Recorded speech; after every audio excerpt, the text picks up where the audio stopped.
Hello there, sweet viewers. Hello, loves. It is Natalia, coming to talk to you about something important to me. And if you'd like to listen, stay and join me. And if not, just do whatever makes you happy.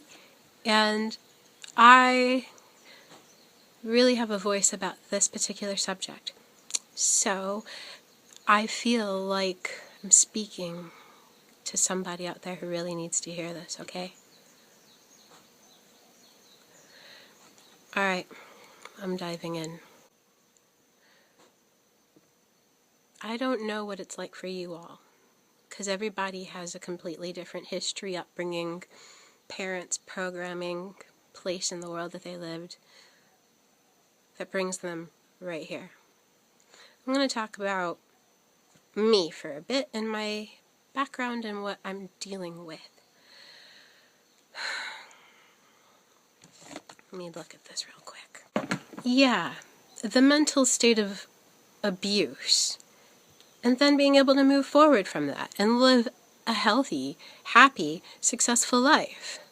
So, okay, Natalia, let's talk. I've said in some other videos before that I have grown up with a lot of abuse. Not the very earliest parts of childhood, thank God. Those were quite blissful and utopian and magical. There was this other bracket of time in my life where I dealt with abuse on a very regular basis within my family. So it was a lot for me because it was the group of beings that was supposed to be my support system, my safety place, my house of love, my family. And so for me to have this impression of family as being abusive, unpredictable, cruel, that really put an impression on me that, I'm better off alone, like, later for this. Became very emotionally strong, very emotionally independent at a very young age. And just had to really learn how to maneuver through such intense experiences that, I definitely grew up with just this way of looking out for myself. Because if your family couldn't do it, you gotta do it. You gotta do it no matter what, but it's like, if you're a kid and your family can't even, help you or protect you to a certain degree, or actually even against you, it's a mind fuck. And when you're a kid, it's scary and intense. So, moving on from that, abuse can leave an impression, and I've done a lot to heal, and I've done it for a very long time. Definitely over 15 years worth of a lot of time invested in helping myself get back to myself again, instead of influences that were so intense at such a young age that they really had a strong effect on the way I perceived life and created my own life. It took a long time for me to recognize what that was, to acknowledge it, to find solutions for it, and then to reverse it.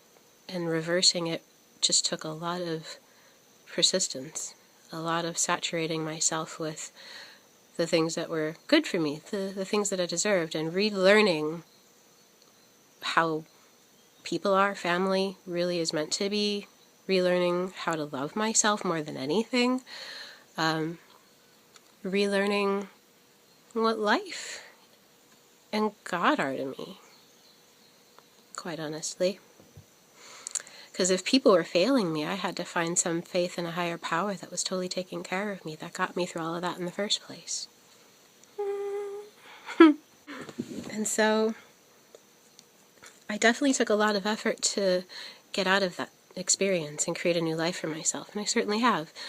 There's also this aspect of, that I've dealt with, certain impressions just being left because they were so deeply ingrained on quite a daily basis for a very long time that sometimes they're just like subconscious beliefs, thoughts, patterns, ways that I think that me or life is like, and it may not even necessarily be right.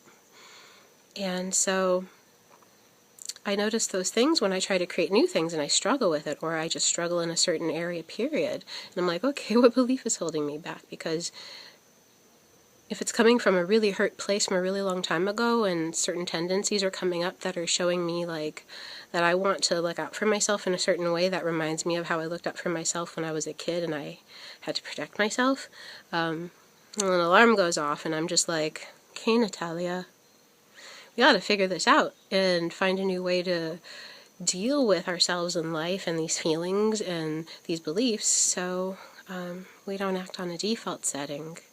So, okay, the mental state of abuse and moving forward, healing all that stuff from childhood, and then still just having like these lingering default settings or beliefs or feelings or ways of just dealing with things. How do I create the kind of life where I don't have these odd feelings of hurt, panic, or PTSD, or fear, or feeling like I just can't do something, or just feeling like stuck, or just feeling just so depressed or so sad that I just don't even like know what to do? It's like people who are not abused don't have all these funny little barriers in their heads saying you can't do this, or this is going to remind you of that, or remember when you did this before and it was just totally messed up? Well, just don't even try to attempt it a second time. People who don't have dealt with quite a lot of abuse, I personally wonder if they don't have these barriers in their heads that are telling them, that they can't do something, or something that just is so deeply rooted from their past that it really gets in the way, and it doesn't even have to be that way. It's just a belief that is reminding them of really painful experiences from the past, so when those feelings come up now, they feel like they can't really proceed or do anything. People who haven't grown up with a lot of abuse, I personally feel, may not feel like they have those internal obstacles or internal barriers, which, that's why some people just kind of think of something or come up with an idea and they just breeze on right through it. And then other people, me in particular, there are times when I make efforts to start things or create things, or there's things that I would like to change, and I just have so many mental, emotional, PTSD, subconscious obstacles in here that I'm realizing that I need to make some efforts to find a solution so I can get my head out of that old feeling of pain, abuse, and suffering, and create the joy and the happiness and the healthiness and the peacefulness that I know I deserve, that I know that does exist, that I also see other people experiencing and enjoying as well. So, coming from a background where abuse was really prominent, and even healing tremendously from that, there's times when I get these flashbacks. That's a good way to put it. They're like flashbacks. And when I do want to create new things, sometimes these funny little flashbacks come up, in these funny little feelings that definitely came from a painful way that I experienced life before, but it's not true now. It's just a sensation of a feeling that I'm used to, being used to abuse. But I know that I don't deserve that, so that's why I resist that feeling, and then I just go, oh my God, I have to learn how to get used to knowing that life is good. There is a way for me to succeed. There is a place for me on this planet. There's a place for my gifts. There's an amazing life here for me. And I'm not saying that I don't have a good life now, it's just there's a lot I'd like to improve on, and sometimes when I make those efforts to improve, these funny little mental obstacles come up. So it's like moving out of that mental state of having been used to abusive environments or things just not working out. To me, finding the solutions that I need through the wonderful different things that I do in my life, like meditating, therapy, making these videos, talking, writing, journaling, going for walks, drawing, making art for my feelings, to help my feelings. Those are the things that help me, and the other things that I get divinely guided to do and experience, to help me find ways to heal this and move forward so I can create new beliefs, new thoughts, new feelings and sensations of how good life is, because I've experienced life in a very good way before. And yeah, there's like highs and lows, but sometimes those lows can get sticky, and it can kind of take a lot to get out of that stickiness. And that's what I'm talking about right now. Me personally, when it comes to, it can be so easy to get stuck in that low place. And then in those low places, I need to remember how beautiful life is, and that, you know, those low places, those sticky little places are not for forever.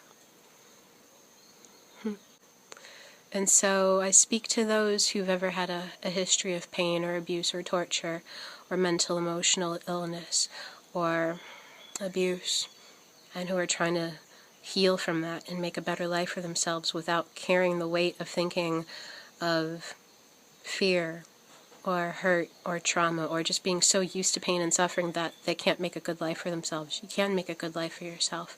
It may take time. It may take perseverance. It will take perseverance. Don't ever give up.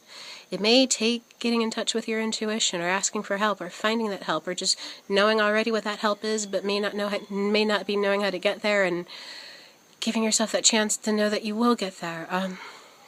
Whatever it may be that seems like an obstacle or a struggle, I speak to those who are doing their best to make their past into better futures. You can do it. I don't always have the answers, and I have to just sometimes be good with that, and then the answer does come somehow. I feel like I'm walking and floating on faith sometimes. That's just me. I'm speaking to those who are really struggling with this and who need help, and I hope somehow that me talking about my experience has helped you somehow. That is one of the biggest points of purpose in my channel, is to help those with the intense things that I've experienced, that I talk about, that I share. Thanks again for watching. I love you.